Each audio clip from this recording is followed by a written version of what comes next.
You are listening to the Voice of Geauga, where we come to you every Monday through Friday, 7 a.m. to 8 a.m. And if you're watching, listening to the program this morning, we got our technology back up and running, I believe. Rumble is running, Facebook is running, and YouTube is running. If you want to call into the program, you can call us at 440-946-9468. 440-946-9468. And you've got Jonathan Broadbent and me, Skip Claypool. We're with you this morning. We're going to be talking to you about an interesting topic, which I'm going to let Jonathan jump in there. It was his idea, so you can hold him accountable for the idea. Although I'm going to feed off of it and kind of take it on a tangent as I usually do. But Uh-huh. to all the listening audience, the radio audience out there, as you're on your way to work, getting your coffee, I hope you stream us. And you can do that by either going to Wint Radio, W-I-N-T radio.com, and they have a live stream button. You press that. Or you can go to voiceofjaga.com, and there's a little microphone there, stream microphone, and you can stream us live from those two locations. So while you're sitting at work, I wouldn't tell your boss this. You can have us in your ears as you're typing away, doing whatever work you happen to be doing. Listen to the entire program. We're on until 8 o'clock in the morning. And we want to reach out to the VFW in Chardon and Middlefield and the Legion for helping us to stay on the radio program. If you're interested in sponsoring this show, let us know. And if you want to join our new newsletter that will be coming out very soon, then you can scan the QR code located either on our website, or if you're on Rumble or Facebook, you can scan that QR code and join our newsletter. If you have problems with that QR code, some people have for some reason, let me know and I'll add you to the email list. Just email us at voiceofjug@gmail.com. That's all the introductory things I need to say. Jonathan, good morning. And Good morning, everybody. Good morning, Skip. So Skip mentioned the Chardon and Middlefield VFW. We have also the American Legion in both Chardon and Newberry. Our sponsors of this program, we greatly appreciate you, all of you. I want to begin today's show with I'll tell you what, on March 12th, due to medical condition. So thankfully, it was not a violent act. It was not in the line of duty, but it is apparently a great loss. I didn't know the man personally, but when we have a fallen officer, I like to acknowledge I'm wearing my thin blue line hat today. And for me, this episode, this discussion today, goes out in honor of Detective Fruit. This topic is unrelated to the police department or Detective Frew, but it has everything to do with the marketplace of bad ideas. When I was growing up, and Skip before the show acknowledged that it really has been the way that life has worked pretty universally from the beginning of time, we have this marketplace of ideas where people discuss things, and the intention is to become good at arguing and persuasion and convince people that your idea is the best. And in an open, free dialogue in a free society and an environment where people can speak freely, you get to debate topics and may the best idea win. And it really forces people to flesh out and articulate their stance on things. Not a soundbite, but really, truly, what is it that you want? What is it that you believe in? Define it. Put it up on up for debate and for challenges, and find the best way forward. So when you feed their examples now, you see kids who are like, I think I'm socialist. Yippee! They're like 12. They don't know what socialist means, or they whatever. They have these ideas. We are we are losing the ability, the marketplace of ideas, to what I'm calling the marketplace of bad ideas. So here's what that looks like, from my perspective. Where we used to have open, free forum and discussion of ideas, we now have algorithms running a lot of what people are absorbing. And the algorithms are, I believe, firmly designed to elevate the bad ideas, the worst of the worst, and to suppress or even cancel the good ideas, the truth that's being sought. So if you have some truth, some great idea, some something new, something that might challenge a corporation or an entity, and I literally, this is just one example, but to me, it's a great representative example. I helped create something called the Academic Accountability Project that works in Ohio. It takes the data from school districts and puts it into a presentable format. So let's be clear about what that means. The Ohio Department of Education has a website that maintains huge amounts of data on every school district. Literally, the school district reports it to the state, and the state makes it publicly available. I can go and pull the data and I can post on platforms. Like there's a Wycliffe parents group, and they're all over the place. Bay Village and Lakota and Columbus. They're all over the country, and I'm involved in many of them. And I can literally post. So kick me out of a group. That happened 5 times on the ridiculous social media platform. What's it called? Nextdoor. Nextdoor. I gave up on. The last time, and this is just an indication of how far people will go to stop people from being able to talk and discuss things. The last time I was kicked off is because the fifth time I tried to set up a profile on Nextdoor, I used the name John, Jon. That's an abbreviation. And they said that the local police or whatever, the administrators of it said that I was using a fictitious name. Oh, okay, well, if that's true, then you can't have Skip Claypool, you can't have Dave, Bob, Marge, you can't have any nicknames. Because literally my name is Jonathan. I just abbreviate it sometimes, Jon.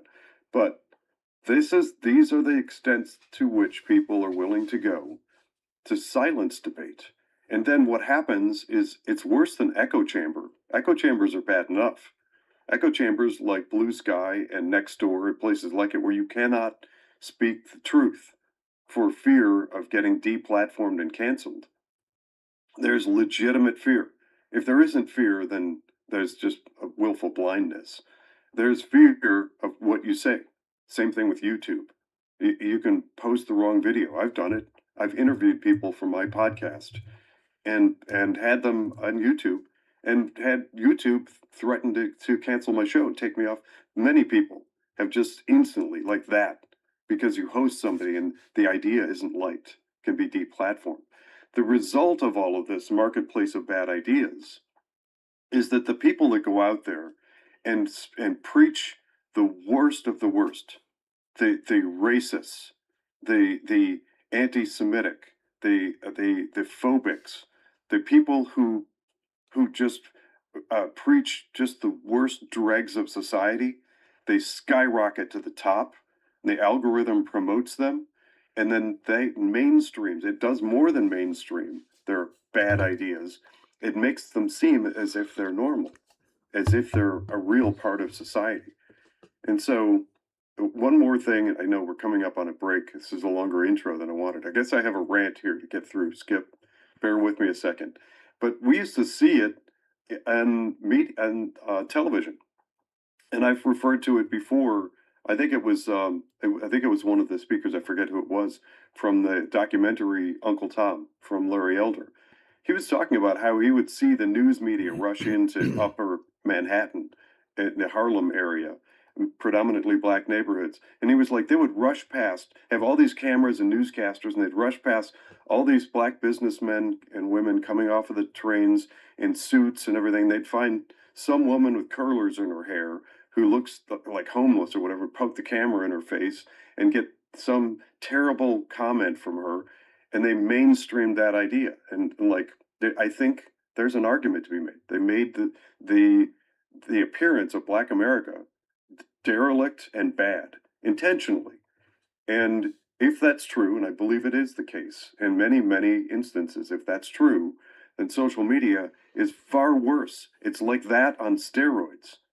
It takes the worst that society has to offer and propels it into public view. We're coming up on a break, but don't forget, Remember, you can find us on social media, Rumble, Facebook, and YouTube. You can also call in and join the conversation at 440-946-9468. If you have any problem catching us over the air, you can stream at voiceofgeauga.com or wintradio.com. More on the other side of the break.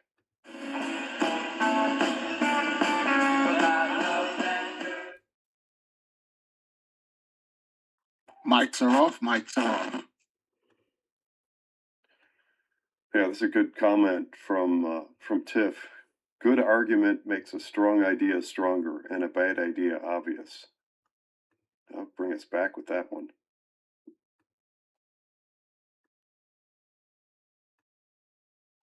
Yeah, so Skip, one of the things that I did, what happened there? We got a little glitchy stuff on the podcast side. The radio show is going just fine, but we may have a little glitchiness. Bear with us here. It's a cold morning.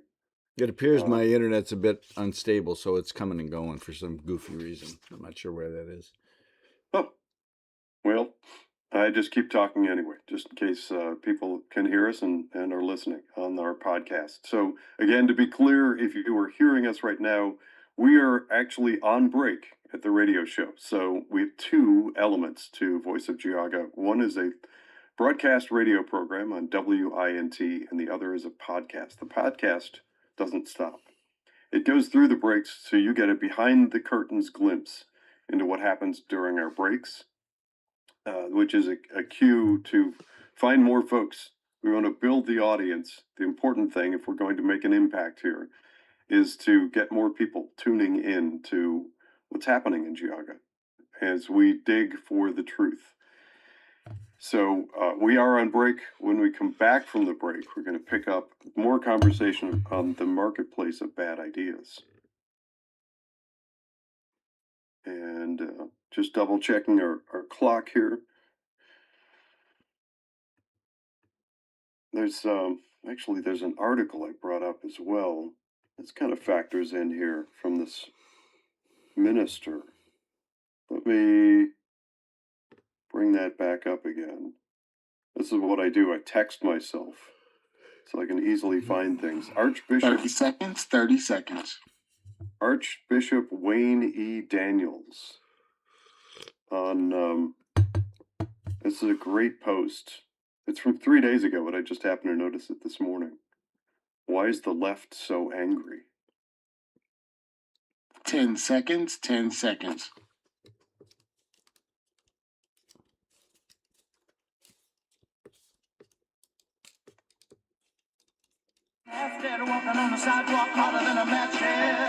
Welcome back to Voice of Geauga with Skip Claypool, myself, Jonathan Broadbent, and today we're talking about the marketplace of bad ideas. Remember, you can join our conversation at 440-946-9468, and we do have a number of people who have joined in the chat on Voice of Geauga on Rumble. We have a great comment here that good argument makes a strong idea stronger and a bad idea obvious. That is absolutely true. And for heaven's sakes, as a starting point, why don't we bring back speech and debate to K through 12? Let's start young and start exposing people to ideas different than their own, and then have them face environments where they have ideas, they have notions, and they're challenged on them, and they have to defend their position. That it seems insane to me to try and build a society without that, without people ever facing a challenge. You've got an idea, and I'm just going to use the most obvious as an example, and that's racism.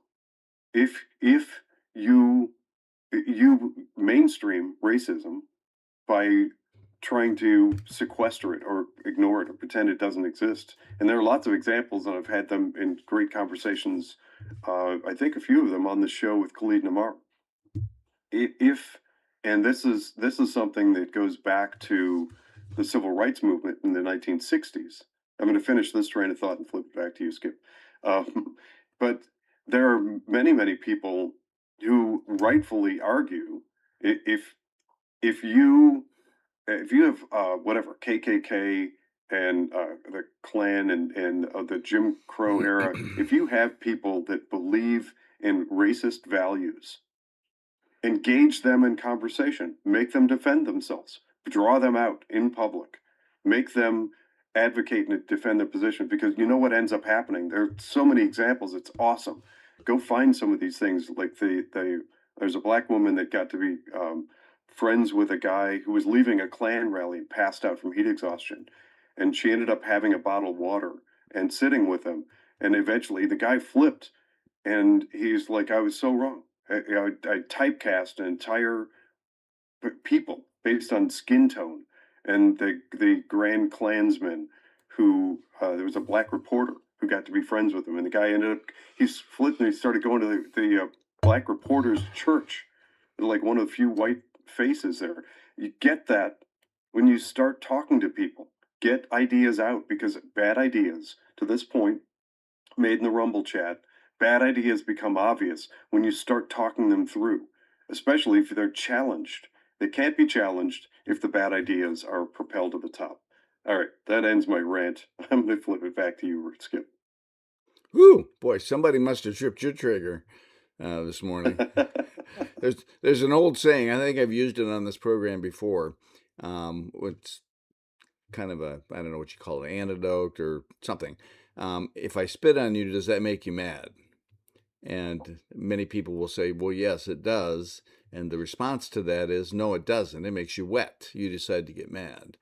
And so over the years, I've learned that, reaction to people oftentimes either continues a bad discussion or ends a bad discussion. I've got a son who gave me a book one time, and I'll recommend the book. It's called Tactic, and it's how to debate or discuss with people and kind of disarm them in the process. I'm reading the book. I'm having a little trouble with applying some of the concepts, but my son is an expert at it. I've watched him. People want to engage him in an argument, and the next thing you know, he's turned them around, and they're having a good conversation. We've lost that talent and skill in our society for some reason, and that translates to a lot of different areas, including politics, where you can't have a discussion and debate topics because once you get into an argument, you've lost the ability to hear each other and to Mm-hmm. have reason. And so the minute you get mad at each other and start having this discussion, I mean, I could be really mad at the Maple Leaf right now. They put an article in, and the title on that article was an attempt to make me look bad, and I chuckle at it because I think it's obvious, and I think most people are going to look at that, especially if they know me, and they're going to say, "Yeah, this is ridiculous," and so that'll kind of blow back on the Maple Leaf. But there are constantly people out there that if many people would react negatively to that. And my reaction to that oftentimes is a chuckle. That card that we got in the mail that was absolutely, completely ridiculous went to people in our precincts because they want to upset the Central Committee election process. And for the people that are listening out there, you won't know what I'm talking about. But Jonathan and I are both running for the Republican Central Committee. That is the controlling committee in the counties for the political parties. The Democratic Party has one, and the Republican Party has one. I'm assuming the Communist Party has one. They have these controlling committees, and they call them central committees, governed by law. And so you run to get elected. Well, it's a ridiculous, nobody wants it kind of a seat, but because Jonathan and I in the Central Committee are outspoken, people don't like that, and so they vilify us to try and get other people to get elected into those seats, and they make the most ridiculous, stupid comments. They make themselves look bad, actually. And when I've talked to my friends in my neighborhood who have gotten the card, they say that. But that kind of comes around to what you're talking about, Jonathan. People make an attempt when they don't have an argument, they can't discuss things reasonably and rationally. What they do is they call names, they label you, and they scream names at you to get you emotionally upset, so you're off your game. Because if you could discuss it logically, they've lost the argument, and that's my contention. Anybody that starts into that who starts yelling and screaming and calling you names, you're a scumbag, you're a this, you're a that, you're a Republican. Oh my God, couldn't be worse than that. They do that because they want to stimulate, they want to get you off your argument. And so you can't make a rational discussion debate. I was in a Metropolitan Housing Authority meeting. I'm on that board in Geauga County, and that's providing low income housing to people, Section 8 housing. And many of these boards you sit on don't operate properly under the law. And I'm trying to point this out. And the comment, one of the comments was, well, you're making a mountain out of a molehill. That isn't a response to the topic that I threw out on the table. That's just a name calling. So people do that to try and throw you off your discussion, your argument, your debate, whatever the case happens to be. And it gets really bad out in society. The political world is probably the worst. People get their signs out there that make these dramatic claims about people. Oh, they're a Nazi. They're this. They're that. It's because they've lost the argument. Democrats have lost the argument. The SAVE Act that we're trying to pass in the Senate right now, um, people, the Democratic side is claiming that everybody who supports that is racist. Well, you kind of connect racism to the SAVE Act. SAVE Act is all about showing an ID. I tried to get into my Social Security account last night because we have to print out tax forms. And the government, in its illustrious wisdom, has created this ID Me. Have you experienced that yet, Jonathan? I have. And ID Me is horrible. It's just Yep. absolutely horrible. I mean, I had to go through and sign in like 4 times to try and use a password and an ID that I've already set up, and so you had to go through this whole process where it texts you and then it challenges you and blah blah blah. And I can't remember why I'm even down that rabbit hole, but Oh, I think you're bringing up the narrative from the left that black people can't figure out how to get oh yeah, an an ID. ID. That's right, That's for voting. so It's ridiculous. exactly right. It's So That's racist. anybody that gets any kind of social welfare or goes to the hospital or does anything to get on an airplane. I just got back and got on an airplane. You have to have an ID for everything. So don't give me none of this ridiculous. The Democrats make themselves look so stupid. Come on, use a rational argument to make sense, not a, oh, somebody can't get an ID argument. That is the dumbest argument that I've ever heard. And if you disagree with that, call this program at 440-946-9468. We'd love to hear from you. You know, I find it interesting. We've not gotten a single call, Jonathan, from the people that oppose us. We always get calls Yeah. from people that support us. Why is that? If you're out there and you oppose what we're saying, I want you to call us. We'd love to have a rational, and don't call us names. So you could, because that will reveal who you are. But if you think you have a rational argument, call us 440-946-9468, because we'd love to get into a discussion with you. And the SAVE Act is a perfect example of the ridiculous stuff. And I know we're coming up on a break, and you like to take us into breaks, so go ahead, Jonathan. Yep. I'm going to take us into a break. Remember, you can call in and join the conversation, 440-946-9468. We do have some more interesting comments coming on Rumble. Let's see if we can pick up some of this when we come back on the other side of the break. For fussing and fighting.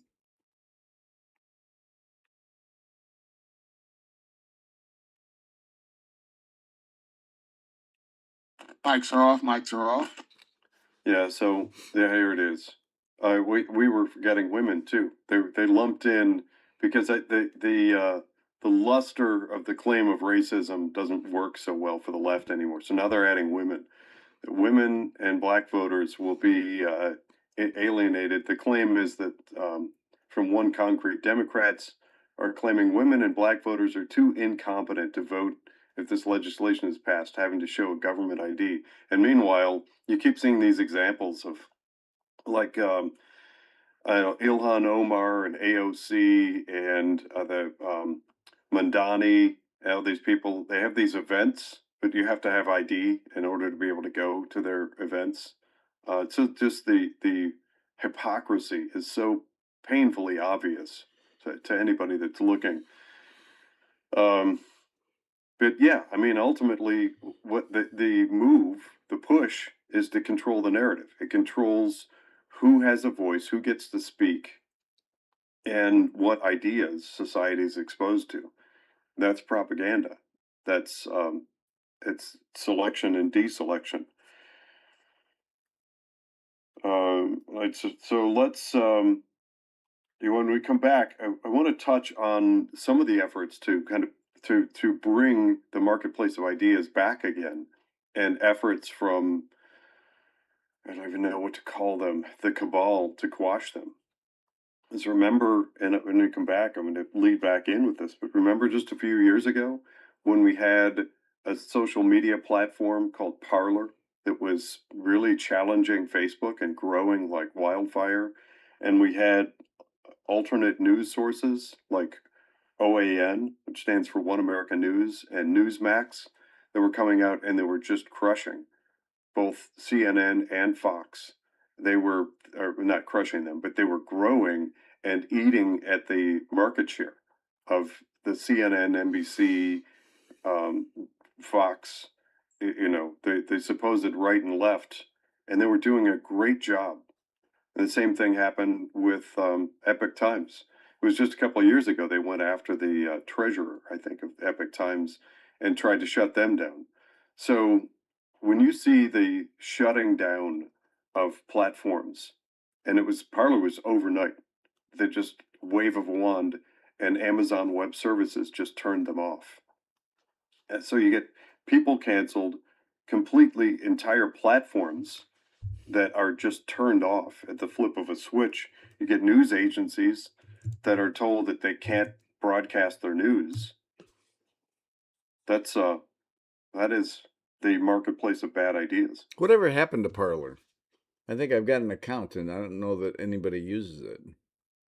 It was eventually was reopened under new ownership and leadership. The person who started it was a huge advocate and a patriot, supporter of free speech.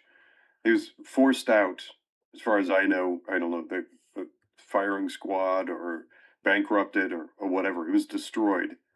They put everything he had into it, and it was growing, and it was 30 seconds, 30 seconds. starting to be successful.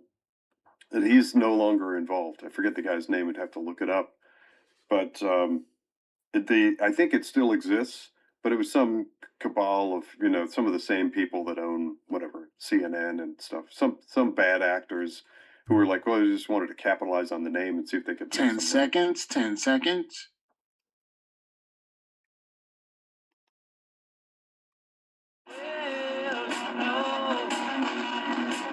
Welcome back to Voice of Geauga with Skip Claypool and myself, Jonathan Broadbent. During the break, there's a great comment that came in from One Concrete. Democrats are claiming women and black voters are too incompetent to vote this legislation is passed. If this legislation is passed, referring, of course, to the SAVE Act, having to show a government ID. It's absurd. That is an absolutely absurd. It is sexist and racist at its face. And when you try to engage in conversation and bring up real facts, when you bring up facts about America, the stereotype that black people are all on welfare and struggling is blown out of the water when you look at the real stats. I think that at last I looked, there are more white people on more Caucasian on welfare programs than black. So just by sheer numbers, why would the Democrat Party claiming that this ID would disproportionately harm and hurt whatever? The numbers don't add up. It's just blowing smoke to try to cover for their narrative and shape the conversation. Same thing with women. You go around and there are lots of them. You can find them on streaming platforms like Rumble. This man on the street thing, going up and asking people if they have ID, and of course everybody's like, "What are you talking about? Of course I have ID." So getting into where we are as a society in this whole marketplace of bad ideas, we don't have to go very far back in time to think of a few news organizations and I'm specifically thinking of Newsmax and One America News, that virtually overnight were just turned off. It was kind of flip of a switch. And do you remember when Facebook faced a prominent competition with a platform called Parler? And Parler was growing so fast that they represented a challenge to Facebook. And Amazon Web Services shut them off virtually overnight, just turned off. No real reason given. They just cast aspersions and said, well, there are a bunch of bad people on there. And that's for society, apparently that's all it took. We still have a few of those, but you have to dig. As far as I know, One America News, Newsmax, you have to actually intentionally go there. They're effectively told they can't broadcast the news. That is the crushing of free market, the marketplace of ideas. If they were broadcasting news and if it proved to not be truthful, people would migrate away from it and people would learn that and discover it. We don't need government telling us, well, no, One America News and Newsmax, they're not allowed to broadcast news. You can only have CNN, MSNBC, and Fox. There you go, public. Here's your news. Pick one. That is not a free society. And free press is fundamental to creating a free marketplace of ideas. So, what I find in my belief is that people are hungry, and just the excitement over that Voice of Geauga newspaper. We've got one episode, one issue that's come out so far, and it's creating a buzz. Because just like people who suddenly, let's say they've been eating, just to use a relevant analogy, let's say they've been eating bugs and crickets for a long time and suddenly get a steak dinner. Wow, this is amazing. Suddenly glimpses of the truth of what's really happening in the world. That's exciting for people. So stay tuned. We are working on a new issue of Voice of Geauga to go out. Um, Skip, what do you think of like just the shutting down of all these different media organizations, the closing and shutting off of avenues for people to pursue truth and different ideas? Yeah, there's some news media I'd like to shut off. Although I think they're doing a pretty good job of that themselves. I mean, how many people watch CNN today? Maybe 10, 20, something like that. MSNBC. You listen to these. I do switch over. I bounce around to different news programs because I want to hear what they have to say, and I get a good laugh, and then I go back to Fox News. And oftentimes, even on Fox News, I hear some stuff, and I just want to scream at the TV. I go out and I find the X or the email addresses of some of the hosts. And I say, what the heck? Because oftentimes they'll have a guest on and nobody will challenge them. And I say, God, I'm more competent than you are. For gosh sakes, that's some questions. By the way, while I've got the floor, I want to let everybody know I had a conversation with Abby King yesterday. Abby King is running for probate court, juvenile court judge, and and she'll be on Friday. And so that is kind of exciting news. I have reached out to her opponents and to invite them. I'm going to be sending an email out here shortly to all of the candidates, giving them a formal invitation through an email. But Abby King will be with us. She's been in the probate court as a magistrate doing the job for quite some time. And she'll be explaining to us what the probate juvenile court is all about. It's one of the more complicated common pleas courts in the county. We have some pretty good judges, but the probate court and the juvenile court is split court, is probably one of the most complicated because the issues are constantly coming, and they're dealing with juveniles and parents and drugs and on the probate side then when people pass away. So it's a very complicated area of the law in the court.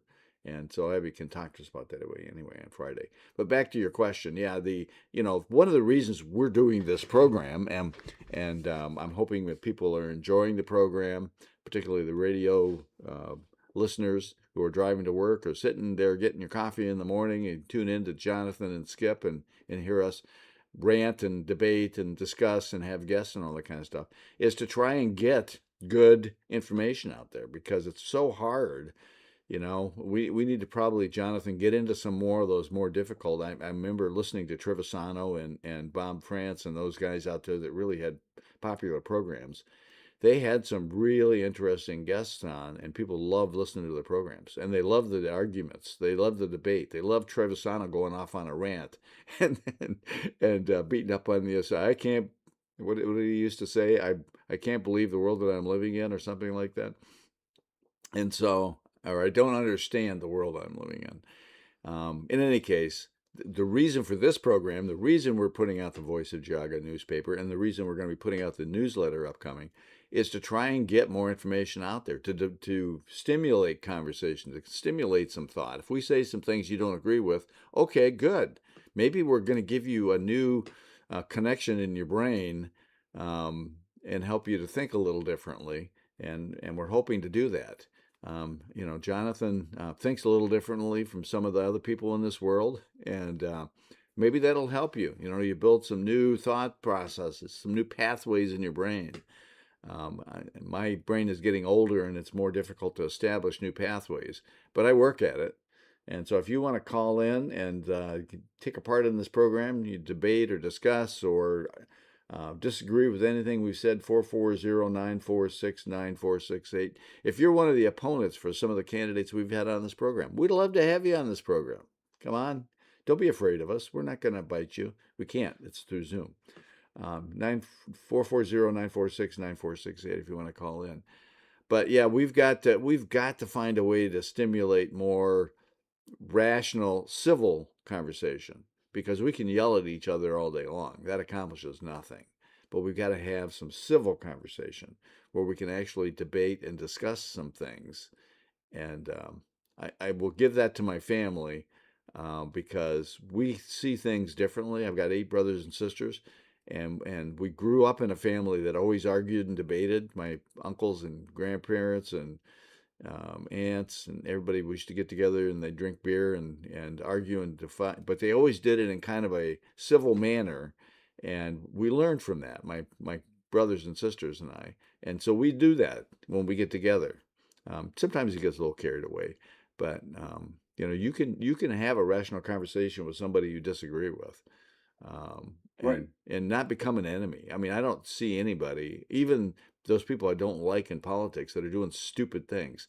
We just gave away $166 million to do an interchange over in Brook Park for that stupid Brown Stadium that they want to build, to make a rich guy richer, and kind of wreck the economy in downtown Cleveland, because they're going to be moving the stadium. And think about all the businesses that are impacted by the 8 weekends that they do the games and so forth out there.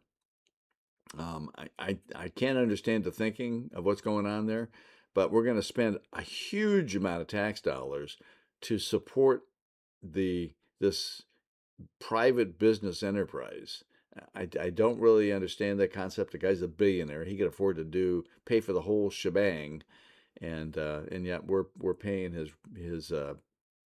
way. And so I'm not really understanding that. But our county commissioners, Jim Dvorak and Kellen Brakey, voted to enable that. Why they would want to give Geauga County money to Cleveland to be able to enable this goofy stadium, which is only going to make money for the owners and Brook Park, I don't know. It's beyond me. What do you think about that? Yeah, there's definitely something to be said there. Uh, we have a lot of that going on where we have these tax abatements, et cetera, and it's carried on the backs of us average taxpayers, and ends up putting money in the pockets, directly in the pockets of some bad people, some questionable people. But that should be the sort of thing that takes place in the marketplace of ideas, and it should have been much more public discussion. We're coming up on a break. I've got a few things that I want to cover when we come back. You won't want to miss our closing conversation, as we've got a few elements to bring in, including Archbishop Wayne E. Daniels has made some recent comments on this very subject.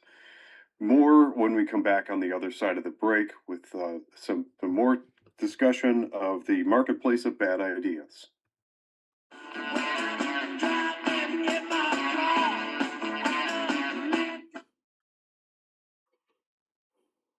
Mics are off. Mics are off. All right. Yeah, so this, I actually reposted this. It's kind of lengthy, but I'll summarize it.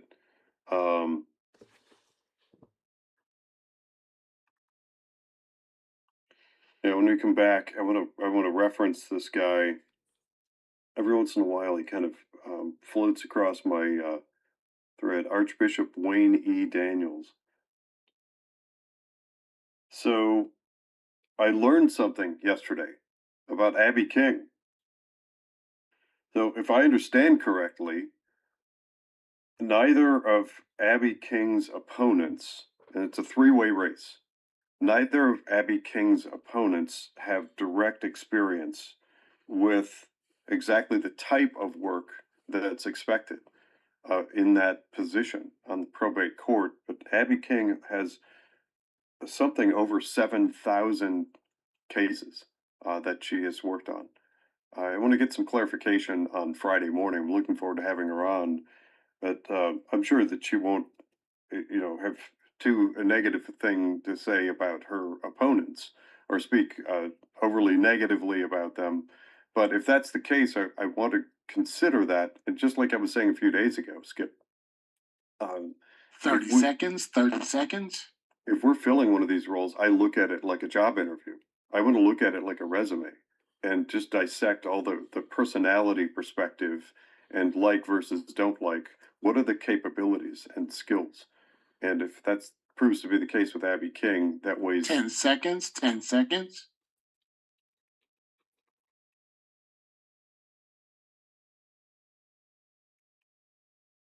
And when the band plays Hail to the Welcome Chief. back to Voice of Geauga and WINT Radio. That's 101.5 FM, 1330 AM with Skip Claypool and myself, Jonathan Broadbent. We're talking today about the closing off of discussion and debate, closing off the marketplace, what used to be the marketplace of good ideas, where people could debate and may the best idea win. And we now have the era of algorithms propelling and promoting some really treacherous, bad ideas frequently. And I'm going to pause personally to interject some personal commentary. Shame on Chardon City Schools. Shame on you. Chardon Schools is, in my book, I believe they still have the policy, a platform where the community can gang up and beat up on people, and they don't allow defense. And I stand as an example of that. I spent many Chardon City Schools meetings hearing my name bantered about and talked about, and people go up to the podium and they can trash me, they can badmouth me. They don't have to provide any proof, and I am not permitted to speak at the podium at Chardon City Schools. They're one of several examples. That happened in Bay Village also. Those types of places where they will frequently, in my book, work aggressively to platform only one conversation that's in support of something, whatever it is, a school levy or promoting some sort of new program within the school district.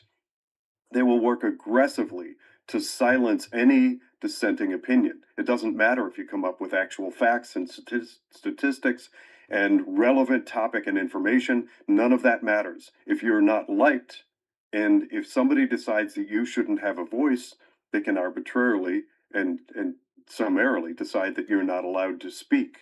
That happened to me frustratingly twice, maybe three times at Chardon schools and other places. I believe that that has to be a platform where people with relevant information. Imagine, for instance, if you get somebody like I can imagine somebody who is preferred, let's say from the U.S. Department of Education, coming in as a guest speaker. I bet they'd roll out the red carpet. But somebody coming in and saying, "Hey, Chardon, let's really take a good look at the numbers that you're reporting and what's happening in your district." I was blocked from being able to speak. That is not an environment that propels and promotes good ideas. As promised before the break, I want to briefly mention some comments made in a post by Archbishop Wayne E. Daniels. He has a lengthy post that I've shared. If you follow me on social media, you'll see it in several different platforms. But he talks about kind of what he sees as generally the left or the left and the right in a platform that he runs. There's a lot of people that follow him. His observations are outlined in this lengthy post, but basically it boils down to the observation that conservatives, that he calls conservatives on the right, are much more willing to engage in conversation with anybody. Talk about what's right, what's true, what their beliefs are, and listen and engage respectfully. And on the left, and now I begin to quote, he says, but what I'm watching from the left on this page is not just disagreement, it is not debate, it is not dialogue, it is anger, rage, and vitriol. It feels, sounds, and looks a lot like hate, but they're the first to say someone else isn't loving. It is full of sprint to defame. The moment has come up, the challenge, the moment something that comes up that challenges their worldview. And it's not just that it's toxic. And it goes on from there. We really have to call this out and get back to the place. I did it for years when I was on the board, a chair and territory lead for Protect Ohio Children. I bring up a lot of things regarding school districts that challenges that communities don't like to hear that their school district may be in trouble, that maybe they're not doing things that they could be doing, maybe they're overspending on degraded quality of education. People don't like to hear that. And they can either choose to engage me in debate, and I can bring up what I'm looking at, and they can try to prove me wrong, or more often, they just tell me to shut up. And they tell me it's, I've heard it all.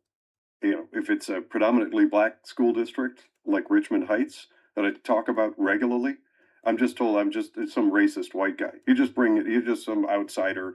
Or if I bring it up and it could be a mile down the road, I'm told, well, you're not in that school district, so be quiet. You can't talk, or whatever. Those are not legitimate arguments. The legitimate argument is what are the truth? What's the truth? And so far, I've been doing this for 6 years. I've yet to have a single person agree to debate. They won't. The people who love this and advocate for continuing status quo will not debate. That is a broken system. What do you think, Skip? Yeah, I think we've kind of beat this up pretty good this hour in terms of people not willing to get in there and engage in a fruitful conversation. There's all these people that they're afraid, and it's a weakness on their part. They won't engage because they're not prepared. They don't have either the knowledge, information, or the skill set to be able to effectively discuss things or to debate things. But we're coming up on the end of the hour, and I wanted to ask everybody a question. Did you hear the Sonic Boom yesterday at 9 o'clock, around 9 o'clock? I actually missed it. My wife told me all about it. She felt it and heard it and everything. Somehow I managed to miss it. So I'm going to put this out to the audience. There was a Sonic Boom yesterday morning. If you're in Lake County, Geauga County, the northern part of the counties, there was a sonic boom and it was heard across the state. I thought a tree fell down or my wife fell down upstairs or whatever, so I went looking around because it was pretty pronounced. And come to find out, it was a meteorite that was entering the atmosphere, broke up into pieces, and it was moving so fast that it created a sonic boom. And so my question to everybody that's out there is if any of those pieces fell in your backyard, I want to know that. In addition to that, I want to know if any little green men are coming out, because every science fiction movie that you've seen where the meteorite is coming into our atmosphere and breaks up and lands someplace, there's always some little alien creature that was coming out and escaping into our world. And so, Or Superman. if you've seen what could be Superman, so if you've seen any of that, I want you to call the station. I want to be the first. We should be the first that you call and let us know that you have a piece of the meteorite laying in your backyard, so we can get the first on that. So anyway, back to the debate. I had to throw that out there to see if I could stimulate anybody to call into the station. We'll use any device that we have to, Jonathan, to be able Yeah, to do either that. So meteorite or Bigfoot. that's Don't right. forget Bigfoot. So And if you've got some real good photos of Bigfoot, who's apparently out in I don't know, Portage County or somewhere. so apparently we can't insult people, or we can't, tweak their nose a little bit to get them to call in.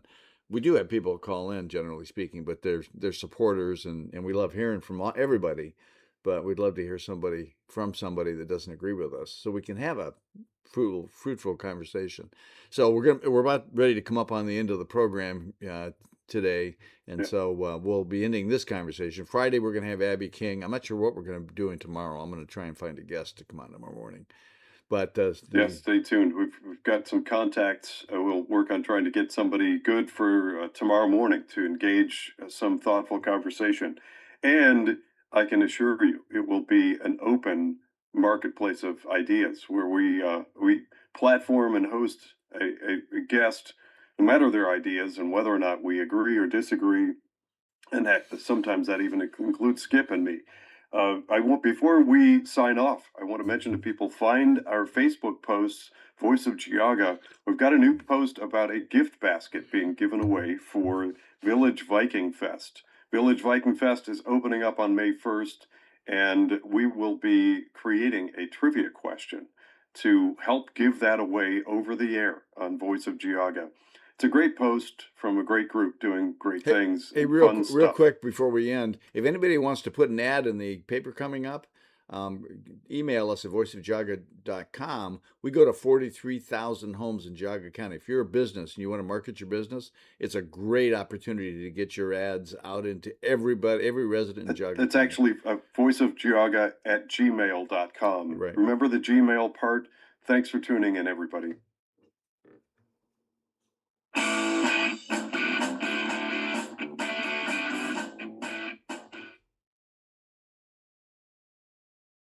Mics are off. Mics are off.